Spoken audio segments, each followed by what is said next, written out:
Doctor Baba Saheb Ambedkar open university.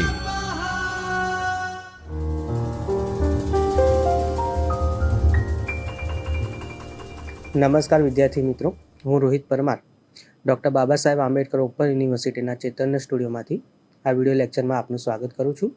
આ video લેક્ચરમાં વિદ્યાર્થી મિત્રો તમે એમલિસ એટલે કે માસ્ટર ઓફ લાઇબ્રેરી ઇન્ફોર્મેશન સાયન્સના પેપર નંબર 106 કે જેનું નામ છે માહિતી પ્રત્યાયન ટેકનોલોજીના એકમ 3 કે જેનું નામ છે પ્રોગ્રામ અને પ્રોગ્રામિંગ ભાષા વિશે પરિચય મેળવશો।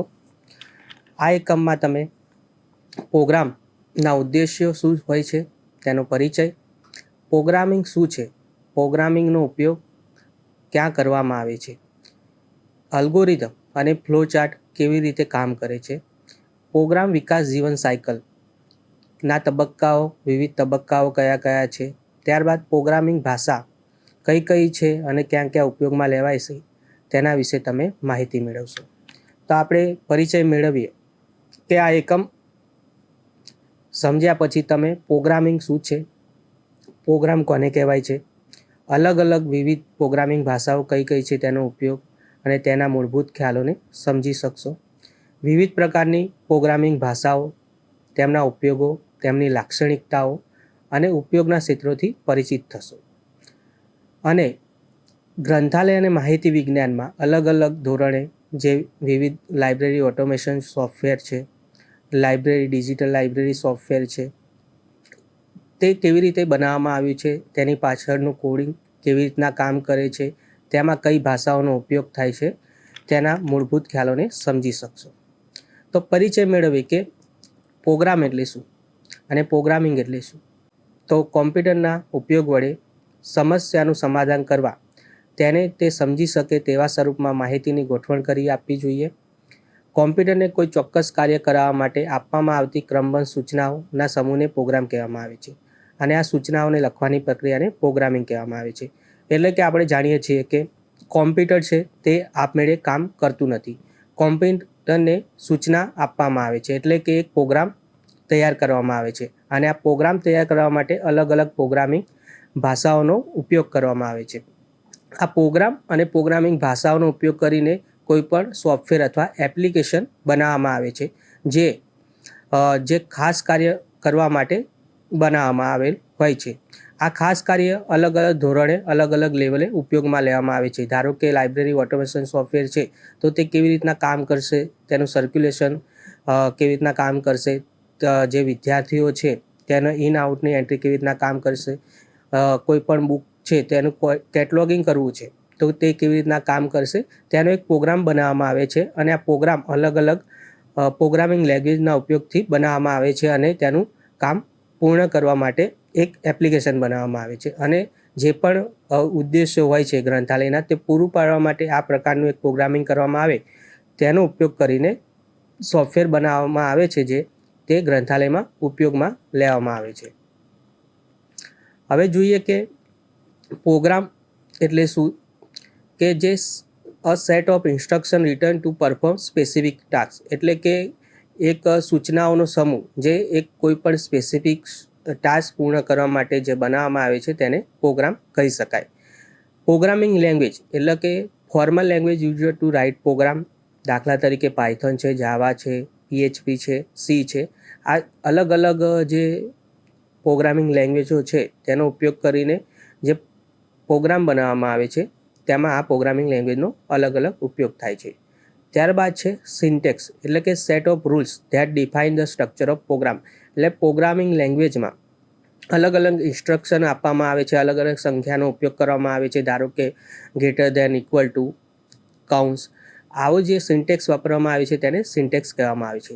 ત્યારબાદ છે કમ્પાઇલર અને ઇન્ટરપ્રિટર એટલે કે આપણે જાણીએ છીએ કે કોઈ પણ પ્રોગ્રામ આપણે લખવામાં આવે છે તો પ્રોગ્રામનું કમ્પાઇલર થઈને તેને મશીન લેંગ્વેજમાં ફેરવવામાં આવે છે। આપણે જાણીએ છીએ કે જે પણ કોમ્પ્યુટર છે તે મશીન લેંગ્વેજ જ સમજે છે એટલે કે 0 અને 1નો ઉપયોગ કરી જે બાઇનરી લેંગ્વેજ હોય છે તેનો ઉપયોગ કરીને કોમ્પ્યુટરને સંદેશો એટલે કે સૂચના આપવામાં આવે છે। એટલે કે કોઈ પણ પ્રોગ્રામ લખેલો હોય કોઈ પણ ભાષામાં તો તેને કમ્પાઇલરની મદદથી અથવા ઇન્ટરપ્રિટરની મદદથી તેને મશીન લેંગ્વેજમાં એટલે કે 0 અને 1ની બાઇનરી ફોર્મમાં ગોઠવવામાં આવે છે અને મશીન લેંગ્વેજમાં કન્વર્ટ કરીને કોમ્પ્યુટરને સૂચના આપવામાં આવે છે.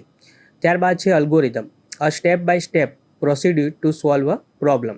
એટલે કે કોઈ પણ આપણે કાર્ય પૂર્ણ કરવું છે, એટલે ધારો કે ગ્રંથાલય સંચાલનમાં આપણે એક લાઇબ્રેરી ઓટોમેશન સોફ્ટવેર બનાવવું છે, તો તે કેવી રીતે કામ કરશે તેના માટે એક અલ્ગોરિધમ તૈયાર કરવામાં આવે છે કે સૌ પ્રથમ આ પ્રમાણે એન્ટ્રી થવી જોઈએ, એનો શું આઉટપુટ આવવું જોઈએ તે નિશ્ચિત કરવામાં આવે છે. આ પ્રકારની જે સૂચનાઓનો સમૂહ હોય તેને અલ્ગોરિધમ કહી શકાય. હવે આપણે જોઈએ કે પ્રોગ્રામિંગ શું છે. તો માનવ દ્વારા લખાયેલી સૂચનાઓને કોમ્પ્યુટર સમજી શકે તેવી ભાષાને પ્રોગ્રામિંગ ભાષા કહે છે. એટલે કે જે પણ વ્યક્તિ હોય એ અલગ અલગ ભાષામાં અલગ અલગ પ્રોગ્રામિંગમાં એટલે કે PHP છે, પાયથન છે, તે પોતાની સમજી શકે તે પ્રમાણે પ્રોગ્રામિંગ કરે છે. અલગ અલગ આઉટપુટની મદદથી એટલે કે સંજ્ઞાઓની મદદથી એક અલ્ગોરિધમ બનાવે છે અને કોઈ પણ કાર્ય કેવી રીતના થશે તેનું એક પ્રોગ્રામિંગ લખે છે. હવે ભાષા સમજવા માટે સંજ્ઞા, શબ્દો અને ભાષાના નિયમો શીખવવા પડે છે. એટલે કે અલગ અલગ ભાષા છે, ધારો કે PHP છે, C લેંગ્વેજ છે, C++ લેંગ્વેજ છે, પાયથન લેંગ્વેજ છે, તો તેની જે અલગ અલગ કેવી રીતના પ્રિન્ટ થશે, કેવી રીતના તે એક્ઝિક્યુટ થશે, કેવી રીતના તે રન થશે, તેના અલગ અલગ એના ઇન્સ્ટ્રક્શન હોય છે. તે ફોલો કરીને તે પ્રોગ્રામિંગ લેંગ્વેજમાં અલગ અલગ રીતે પ્રોગ્રામિંગ લખવામાં આવે છે. હવે પ્રોગ્રામિંગ કરવા માટે ઘણી ભાષાઓ ઉપલબ્ધ છે. વિસ્તૃત અમલીકરણો માટે તે વિકસાવવામાં આવે છે. આ અમલીકરણને આધારે પ્રોગ્રામ બે પ્રકારના હોય છે, યંત્ર પ્રોગ્રામ અને અમલીકરણ પ્રોગ્રામ. એટલે કે કોઈપણ પ્રોગ્રામિંગ ભાષા વડે કોઈ પણ પ્રોગ્રામ બનાવવામાં આવે છે, તેમાં મુખ્યત્વે બે પ્રકારના પ્રોગ્રામ બનાવવામાં આવે છે. એટલે કે એક યંત્ર પ્રોગ્રામ અને બીજું છે અમલીકરણ પ્રોગ્રામ. યંત્ર પ્રોગ્રામ એટલે કે જે સિસ્ટમની બાયોસ જે ચાલી શકે, એટલે કે કોઈ પણ સિસ્ટમ હાર્ડવેર બનાવેલું છે, ધારો કે કોમ્પ્યુટરનું એક હાર્ડવેર છે, તો તેનું જે CPU છે, મેમરી છે, હાર્ડ ડિસ્ક છે, એકબીજા સાથે કનેક્ટ કરવા માટે પછી જેમાં એ OS નાખીશું તે રન કરવા માટે જે પ્રોગ્રામિંગ બનાવવામાં આવે છે તેને યંત્ર પ્રોગ્રામ કહી શકાય. અને બીજું છે અમલીકરણ પ્રોગ્રામ, એટલે કે એપ્લિકેશન પ્રોગ્રામ, કે અલગ અલગ કાર્ય કરવા માટે અલગ અલગ એપ્લિકેશનનો ઉપયોગ કરવામાં આવે છે, યુટિલિટી એપ્લિકેશનો બનાવવામાં આવે છે, તેવા પ્રોગ્રામ જે બનાવવામાં આવે છે પ્રોગ્રામિંગ લેંગ્વેજની મદદથી તેને અમલીકરણ પ્રોગ્રામ કહેવામાં આવે છે. હવે જોઈએ કે યંત્ર પ્રોગ્રામ કયા કયા છે. તો આ પ્રોગ્રામથી કોમ્પ્યુટરનો ઉપયોગ ઉપલબ્ધ થાય છે. સંચાલન તંત્ર જેવા કે DOS અને વિન્ડોઝ જેમાં ઘણા અન્ય પ્રોગ્રામો ઇનપુટ આઉટપુટના ઘટકના નિયંત્રણ માટે, મેમરી, પ્રક્રિયા વગેરે માટે સમાવેશ થાય છે. તે બધા યંત્ર પ્રોગ્રામ છે. હવે આપણે જોઈએ કે આપણે વાત કરી કે કોમ્પ્યુટરનું જે હાર્ડવેર હોય છે તેને ચલાવવા માટે એમાં જે CPU હોય, મેમરી હોય, હાર્ડ ડિસ્ક હોય, અલગ અલગ બાયોસ હોય, એકબીજા સાથે કનેક્ટ કરવા માટે અને તેમાં OS ઇન્સ્ટોલ કરવા માટે જે બાયોસ વર્ક કરે છે તેવા પ્રોગ્રામને આપણે યંત્ર પ્રોગ્રામ કહી શકાય. હવે તેમાં અલગ અલગ ઓપરેટિંગ સિસ્ટમનો સમાવેશ થઈ શકે છે. ધારો કે એન્ડ્રોઈડ છે જે ફોનમાં વપરાય છે, વિન્ડોઝ 8 છે, લિનક્સ છે જે કોમ્પ્યુટરમાં આપણે ઉપયોગ કરીએ છીએ. બીજો પ્રોગ્રામ છે અમલીકરણ પ્રોગ્રામ, એટલે કે કોઈ ખાસ અમલીકરણ કરવા માટે અલગ અલગ એપ્લિકેશન ડેવલપ કરવામાં આવે છે, તેવા પ્રોગ્રામને અમલીકરણ પ્રોગ્રામ કહી શકાય. તેમાં વર્ડપેડનો સમાવેશ થઈ શકે છે, એક્સેલનો સમાવેશ થઈ શકે છે, પાવર પોઈન્ટનો સમાવેશ થઈ શકે છે. જે ક્રોમ આપણે બ્રાઉઝર વાપરીએ છીએ ઇન્ટરનેટ ઉપલબ્ધ કરવા માટે, અલગ અલગ વેબ પેજને સર્ફિંગ કરવા માટે, તે આવા જે એપ્લિકેશન પ્રોગ્રામ છે તેને અમલીકરણ પ્રોગ્રામ કહી શકાય. હવે આ એક પ્રોગ્રામિંગનું એક સ્ટ્રક્ચર આપેલું છે કે પાયથોનમાં આપણે કોઈ વસ્તુ પ્રિન્ટ કરવી છે તો પ્રિન્ટ કૌંસમાં ઇન્વર્ટેડ કોમામાં હેલો વર્લ્ડ લખી પ્રિન્ટ એનો કમાન્ડ છે, એક સિન્ટેક્સ છે, અને હેલો વર્લ્ડ જે આપણે વર્ડ પ્રિન્ટ કરાવવાનો છે તે મેસેજ ડિસ્પ્લે થઈ શકે છે. આ પ્રકારે પ્રોગ્રામિંગ કરવામાં આવે છે. હવે જોઈએ કે અલ્ગોરિધમ અને ફ્લો ચાર્ટ કેવી રીતના કામ કરે છે અને તેની વ્યાખ્યા સમજીએ. તો અલ્ગોરિધમ એ આપેલ ઇનપુટમાંથી ઈચ્છિત આઉટપુટ મેળવવા માટે અનુસરવાના નિયમોનો સમૂહ છે. જ્યારે ફ્લો ચાર્ટ એ ગ્રાફિકલ રજૂઆત છે, તે વપરાશકર્તાને કોમ્પ્યુટર પ્રોગ્રામ વધુ સારી રીતે સમજી શકે તેની સ્પષ્ટતા આપે છે.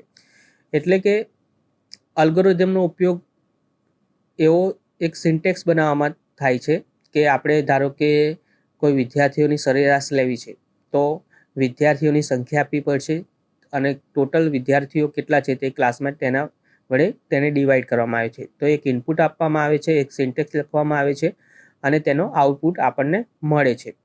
તો હવે વ્યાખ્યા જોઈએ તો અલ્ગોરિધમ શું છે? તો અલ્ગોરિધમ શબ્દનો અર્થ થાય છે ગણતરી અથવા અન્ય સમસ્યા નિરાકરણ કામગીરીમાં અનુસરવા માટે મર્યાદિત નિયમો અથવા સૂચનાઓનો સમૂહ અથવા મર્યાદિત સંખ્યામાં પગલાઓમાં ગાણિતિક સમસ્યા ઉકેલવા માટેની પ્રક્રિયા જેમાં વારંવાર પુનરાવર્તિત કામગીરીનો સમાવેશ થાય છે.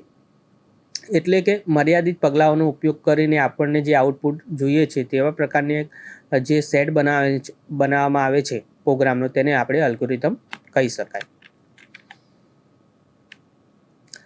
હવે અલ્ગોરિધમ જે છે બનાવેલો તેનો ફ્લોચાર્ટની મદદથી આપણે કેવી રીતના દર્શાવી શકીએ? તો ફ્લોચાર્ટમાં અલગ અલગ નિશાનીઓ નો ઉપયોગ થાય છે કે ફ્લોચાર્ટ કેવી રીતના કામ કરશે. તો ફ્લોચાર્ટની આપણે નિશાનીઓ જોઈએ તો પહેલું છે ટર્મિનલ, એટલે કે ટેબ્લેટ જેવી આકૃતિ આપ ચિત્રમાં જોઈ શકો છો. તેનો ઉપયોગ કોઈ પણ ફ્લોચાર્ટ આપણે સ્ટાર્ટ કરીએ છીએ તો બિગિનિંગ એટલે કે સ્ટાર્ટ કેવી રીતના થશે અને એન્ડ કેવી રીતના થશે તે દર્શાવવા માટે આ ટેબ્લેટ આકારનું જે ગ્રાફિકલ રજૂઆત છે તેનો ઉપયોગ થાય છે. બીજું ચિત્ર છે નિશાની છે ઇનપુટ અને આઉટપુટની, જેમાં સમાંતર બાજુનો બનેલો ચતુષ્કોણ ઇનપુટ અથવા આઉટપુટ કાર્યને પ્રસ્તુત કરે છે. ત્યારબાદ છે પ્રક્રિયા, એટલે કે આપણે ઇનપુટ આપ્યા, એટલે કે ધારો કે કોઈ આપણે ક્લાસમાં વિદ્યાર્થીઓની સંખ્યા જોઈએ છીએ તો આપણે 5 વિદ્યાર્થીઓ છે ટોટલ, તો 5 વિદ્યાર્થીઓની આપણે સંખ્યા આપી અને તેમની એજનું આપણે સરેરાશ જોઈએ છીએ. તો 5 વિદ્યાર્થીઓનું એજ આપણે એન્ટર કરીએ છીએ. ત્યારબાદ પ્રક્રિયામાં ચોરસ પ્રક્રિયા તંત્રને રજૂ કરે છે, એટલે કે આ પ્રકારનો જે ચોરસ છે તેમાં પ્રક્રિયા થાય છે. ત્યારબાદ છે પ્રવાહ, એટલે કે નીચેથી ઉપર રાઈટ લેફ્ટ જે પ્રવાહ દર્શાવવા માટે આ પ્રકારની લાઇન, એરો અથવા પ્રવાહની દિશા નિયંત્રિત પ્રસ્તુત કરે છે. સામાન્ય રીતે પ્રવાહની દિશા એ ડાબેથી જમણી અથવા ઉપરથી નીચે હોય છે. ત્યારબાદ એનોટેશન, એટલે કે તૂટેલી લાઇન જેવો સમાંતર બાજુ ચતુષ્કોણ છે તેનો ઉપયોગ એનોટેશન પ્રસ્તુત કરવા માટે થાય છે, એટલે કે વર્ણનાત્મક વધારો અથવા વિસ્તૃત નોંધ કરવા માટે આ નિશાનીનો ઉપયોગ થાય છે. ત્યારબાદ છે નિર્ણય લેતી નિશાની, જેમાં ડાયમંડ આકારની આકૃતિનો ઉપયોગ થાય છે, જે નિર્ણય અથવા કાર્ય સંચાલનના સ્વિચિંગ પ્રકારે પ્રસ્તુત કરે છે, જે ઘણા બધા વિસ્તારોમાંથી કયા રસ્તાને અનુસરે છે તે નક્કી કરે છે અથવા નિર્ણય દર્શાવે છે કે તેનો જવાબ હા અથવા ના હોઈ શકે છે. ત્યારબાદ જોડાણ, એટલે ગોળાકારની નિશાની અને રાઈટ અથવા લેફ્ટ આકારની એરોની નિશાની જોડાણ કરીને જોડાણ કરવાની પ્રક્રિયાનો ઉપયોગ થાય છે. ત્યારબાદ છે પૂર્વ નિર્ધારિત પ્રક્રિયા, જેમાં 2 બાજુના ચોરસ નામની પ્રક્રિયાને પ્રસ્તુત કરે છે, જેમાં એક અથવા વધારે સંચાલનો અથવા પ્રોગ્રામિંગ પગલાઓનો સમાવેશ થાય છે જે બીજે ચોક્કસ થાય છે, જેમ કે મોડ્યુલ અથવા પેટા રૂટીન. તો આ પ્રકારની જે ગ્રાફિકલ નિશાનીઓ છે તેનો ઉપયોગ કરીને આપણે ફ્લોચાર્ટ જે પણ હોય તેને દર્શાવી શકીએ છીએ.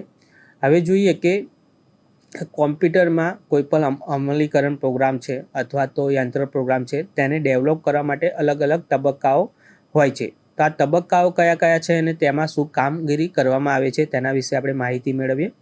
તો પ્રોગ્રામ વિકાસ જીવન સાયકલ, જેને પ્રોગ્રામ ડેવલપમેન્ટ લાઈફ સાયકલ અથવા PDLC તરીકે ઓળખવામાં આવે છે. તેના કુલ 7 તબક્કાઓ છે. પહેલો તબક્કો છે પ્રોબ્લેમ ડેફિનેશન, એટલે કે પ્રોબ્લેમ શું છે અથવા તો શું કાર્ય કરવામાં આવે છે તેને ડેફિનેશન તૈયાર કરવામાં આવે છે. બીજો સ્ટેજ છે પ્લાનિંગ એન્ડ અલ્ગોરિધમ ડિઝાઇન, એટલે કે તેનું જે અમલીકરણ પ્રોગ્રામ આપણે ધારો કે બનાવો છે તો તે કેવી રીતના કામ કરશે તેનું એક અલ્ગોરિધમ અથવા ફ્લોચાર્ટ બનાવવામાં આવે છે. ત્યારબાદ છે કોડિંગ, એટલે કોઈ પણ પ્રોગ્રામ છે જે કામ કરવા માટે કઈ ભાષાનો ઉપયોગ કરવામાં આવે છે. ધારો કે આપણે અત્યારે એઆઈના જમાનામાં પાયથનનો ઉપયોગ કરવામાં આવે છે, તો પાયથનનો ઉપયોગ કરીને કોઈ પણ આપણે ધારો કે કોઈ એપ્લિકેશન બનાવવું છે જે આપેલ ઇનપુટનું ઇમેજ ક્રિએટ કરશે, તો આપણે પહેલાં પ્રોબ્લેમ ડેફિનેશન તૈયાર કરી કે આપણે એક એવો પ્રોગ્રામ બનાવવો છે જે ઇનપુટ આપ્યા પછી તેની ઇમેજ ક્રિએટ કરે છે. ત્યારબાદ પ્લાનિંગ અને અલ્ગોરિધમની ડિઝાઇન બનાવી તે કેવી રીતના કામ કરશે. ત્યારબાદ કોડિંગ પાયથનમાં કરવામાં આવે છે તે કેવી રીતના કામ કરશે. ત્યારબાદ છે કમ્પાઇલેશન અને એક્ઝિક્યુશન એટલે કે અલગ અલગ જે આપણે પ્રોગ્રામો બનાવેલા હોય તે એકબીજા સાથે જોડાણ કરીને એક મોટો પ્રોગ્રામ બનાવવામાં આવે છે અને તેને એક્ઝિક્યુશન કરવામાં આવે છે. ત્યારબાદ છે ટેસ્ટિંગ અને ડીબગિંગ એટલે કે પ્રોગ્રામ રન કર્યા પછી તેનું ટેસ્ટિંગ કરવામાં આવે છે કે તે કેવી રીતના કામગીરી બરાબર કરે છે કે નહીં, અને જો કોઈ એવો ઇનપુટ આપે છે કે તેના લીધે પ્રોગ્રામ સ્ટોપ થઈ જાય છે તો તે કયા બગના કારણે સ્ટોપ થઈ ગયો, તેમાં શું અપડેશન કરવું જોઈએ, પ્રોગ્રામમાં શું સુધારા કરવા જોઈએ, તે ટેસ્ટિંગ અને ડીબગિંગ સ્ટેજ હોય છે તેમાં તેનું નિરાકરણ કરવામાં આવે છે. ત્યારબાદ છે ડોક્યુમેન્ટેશન એટલે કે જે પણ પ્રોગ્રામ બનાવેલો છે તેનું પ્રોપર ડોક્યુમેન્ટેશન તૈયાર કરવામાં આવે છે કે તેનું પ્લાનિંગ શું હતું, તેનું અલ્ગોરિધમ ચાર્ટ તૈયાર કરવામાં આવે છે, તેમાં કયા કોડિંગનો ઉપયોગ કરવામાં આવે છે તે કોડ દર્શાવવામાં આવે છે, તેનું એક્ઝિક્યુશન કર્યું તે પ્રમાણે તે વખતે તેમાં શું બગિંગ આવ્યા હતા, તેને કેવી રીતના અપડેટ કરવામાં આવે છે અને પ્રોગ્રામ કેવી રીતના કામ કરે છે તે સંપૂર્ણ માહિતી ડોક્યુમેન્ટેશન સ્ટેજમાં તૈયાર કરવામાં આવે છે. અને મેન્ટેનન્સ એટલે કે મેન્ટેનન્સ સ્ટેજમાં અલગ અલગ 6 મહિને વર્ષે છે તેમાં કોઈ પણ નવા અપડેટ કરવાની જરૂરિયાત જણાય તો તેમાં કામગીરી કરવામાં આવે છે અને નવું વર્ઝન બહાર પાડવામાં આવે છે. તે મેન્ટેનન્સ સ્ટેજમાં કામગીરી કરવામાં આવે છે.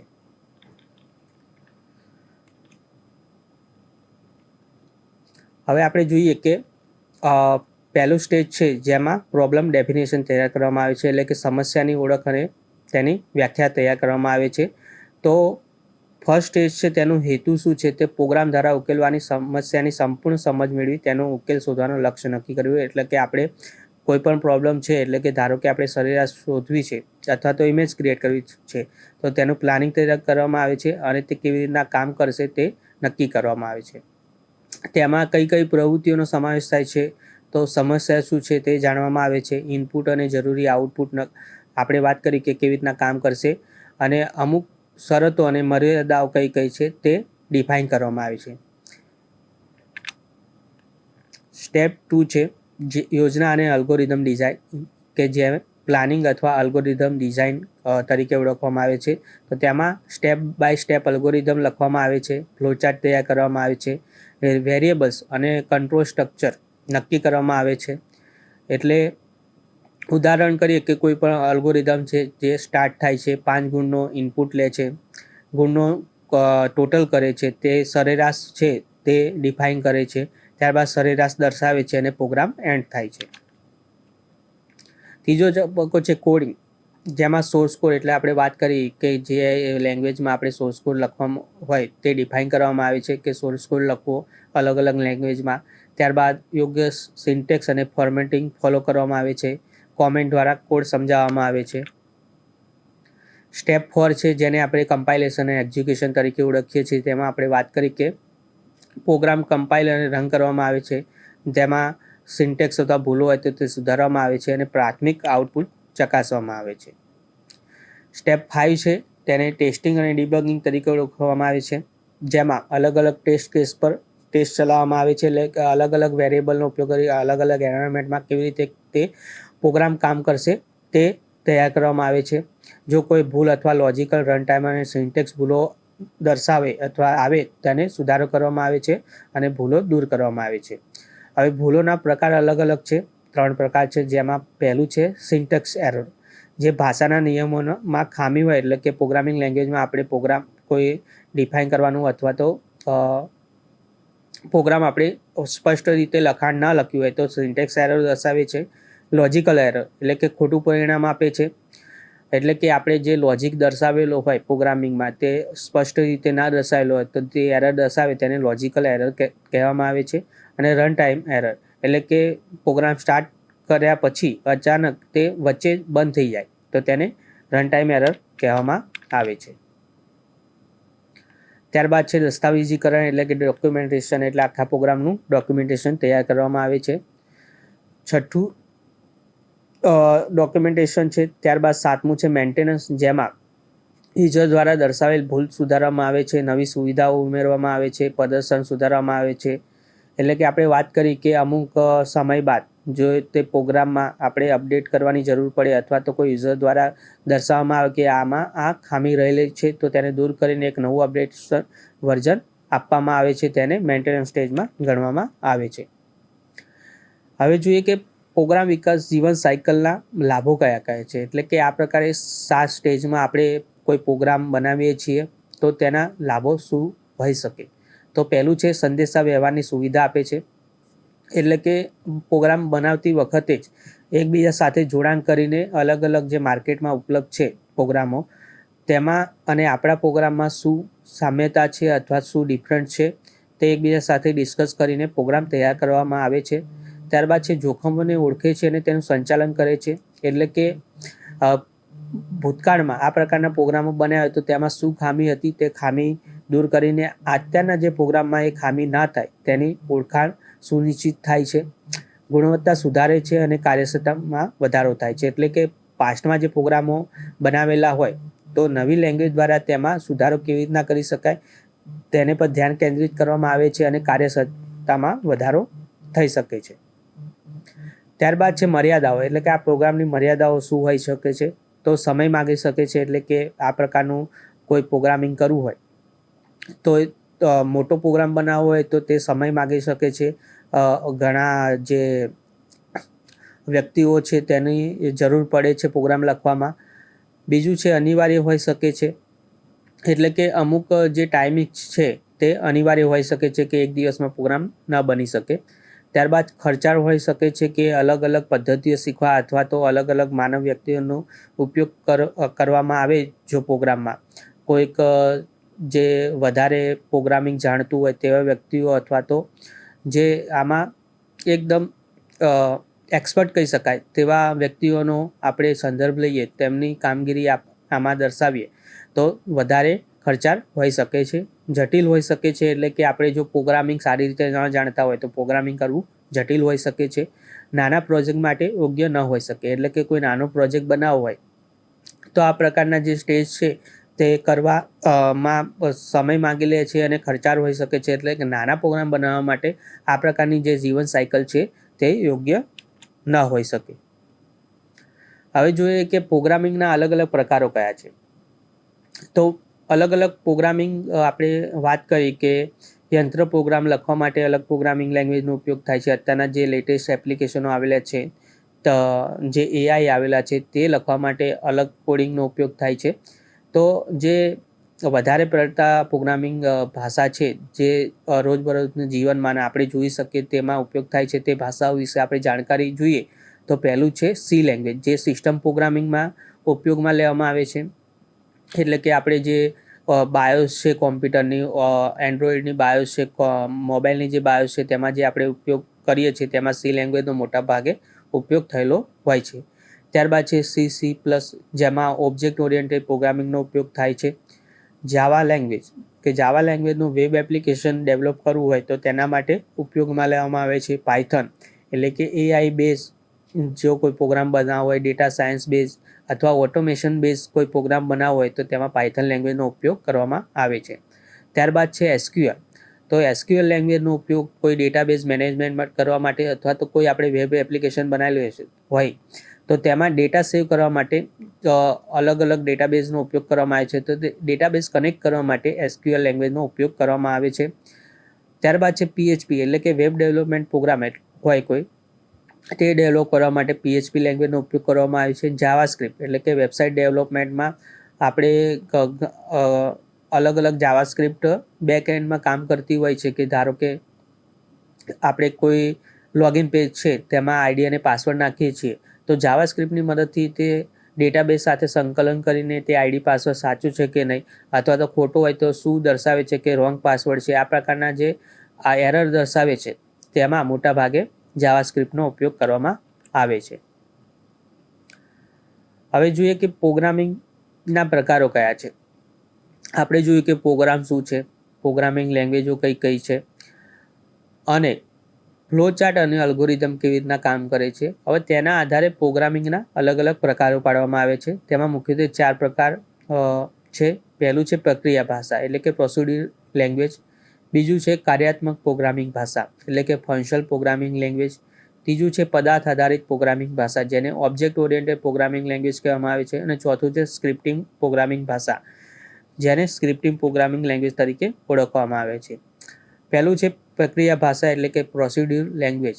તો આ એક એવી ભાષા છે જેમાં કાર્યને ઉકેલવા માટે પગલાંવાર સૂચનાઓ આપવામાં આવે છે. આ ભાષા દરેક કાર્યને પ્રક્રિયા અથવા ફંક્શન દ્વારા નિર્ધારિત કરવામાં આવે છે. પ્રક્રિયા ભાષાના લાભો જોઈએ તો તે શીખવામાં સરળ હોય છે, સમજવામાં સરળ હોય છે, અને મર્યાદા જોઈએ તો મોટા અને જટિલ પ્રોજેક્ટ માટે યોગ્ય નથી. બીજી ભાષા છે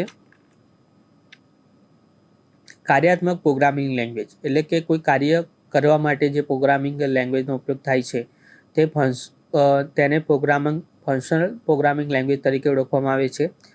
તો આ જે પ્રોગ્રામિંગ લેંગ્વેજ હોય છે તે મોટા પ્રોગ્રામ બનાવવા માટે ઉપયોગમાં લેવામાં આવે છે.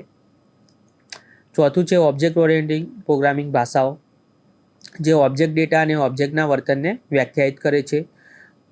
એટલે કે આપણે જાવા જે લેંગ્વેજ છે, જાવાસ્ક્રિપ્ટ છે, તે ઓબ્જેક્ટ ઓરિએન્ટેડ પ્રોગ્રામિંગ તરીકે ઓળખવામાં આવે છે. તે ઓબ્જેક્ટના આધારે કાર્ય કરે છે. આપણે જાવાની માહિતી જોઈએ તો તે 1995માં બનાવવામાં આવેલી હતી, અને ત્યારના જે મોબાઈલ સોફ્ટવેરો છે તેમાં ઘણા બધા સોફ્ટવેરોમાં જાવા પ્રોગ્રામિંગનો ઉપયોગ થયેલ હતો. ચોથું છે સ્ક્રિપ્ટિંગ પ્રોગ્રામિંગ લેંગ્વેજ. હવે સ્ક્રિપ્ટિંગ પ્રોગ્રામિંગ લેંગ્વેજમાં બે પ્રકાર હોય છે, એક સર્વર સાઇડ સ્ક્રિપ્ટિંગ અને ક્લાયન્ટ સાઇડ સ્ક્રિપ્ટિંગ. તો આ ભાષાના બે પ્રકાર હોય છે જે આપણે જોયા. આ ભાષા અન્ય પ્રોગ્રામિંગ ભાષા સાથે સંચાર શક્ય બનાવે છે. શેલ એ સ્ક્રિપ્ટિંગ ભાષા છે. હવે આપણે પ્રોગ્રામિંગ ભાષાની પેઢીઓની વાત કરીએ તો 1945ના વર્ષથી 5 વર્ગો અને પેઢીઓ પ્રોગ્રામિંગ ભાષાની છે.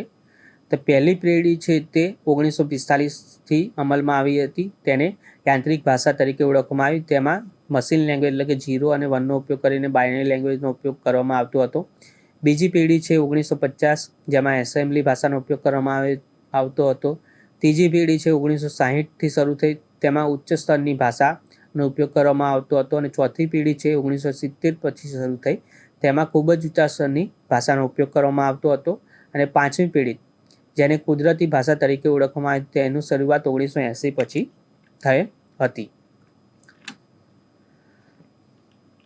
હવે અત્યારે જે નવીનતમ પ્રોગ્રામિંગ ભાષાઓ છે તેના વિશે આપણે માહિતી મેળવીએ છીએ. પાયથોન છે, જે એઆઈ ડેટાબેઝમાં અથવા એઆઈ આધારિત જે એપ્લિકેશનો હોય છે તેમાં ઉપયોગમાં લેવામાં આવે છે. ગો છે તે ગૂગલની એપ્લિકેશનોમાં ઉપયોગમાં લેવામાં આવે છે. કોટલિન છે, સીપ છે, આર છે, આરનો ઉપયોગ ડેટા એનાલિસિસ કરવા માટેના પ્રોગ્રામમાં ઉપયોગમાં લેવામાં આવે છે. રૂબી છે. આ પ્રકારની જે નવીનતમ ભાષાઓ છે તે અત્યારે પ્રચલિત છે. હવે જોઈએ કે પ્રોગ્રામિંગ ભાષાને વર્ગીકૃત કરવાની રીતો. ફ્રન્ટ એન્ડ ભાષાઓને ક્લાયન્ટ સર્વર ભાષા તરીકે ઓળખવામાં આવે છે. એટલે કે જે આપણે વેબસાઇટ પર ઇનપુટ આપીએ છીએ તે ફ્રન્ટ એન્ડ ભાષાઓ છે, અને બેક એન્ડમાં જે કામ કરે છે તેને બેક એન્ડ ભાષાઓ તરીકે ઓળખવામાં આવે છે.